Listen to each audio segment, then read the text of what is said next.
All right, we are opening a 1991 WCW pack of wrestling cards. These are 12 full color cards, unopened from 1991, so over 30 years ago. All right, go ahead, Calvin. A hard plastic package here.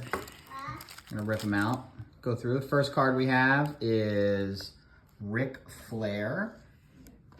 Second card is one of the Southern Boys. Next card is Miss Hyatt.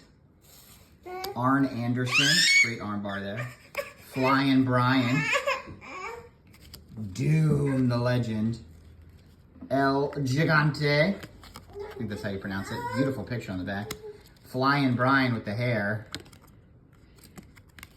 And we got the Steiner brothers. Is that a dog at the bottom? It is. You get a nice picture of the two of them in the back. Ricky Morton. I think he's the one in the headlock. Kind of looks like Larry Bird a little bit. Card 102.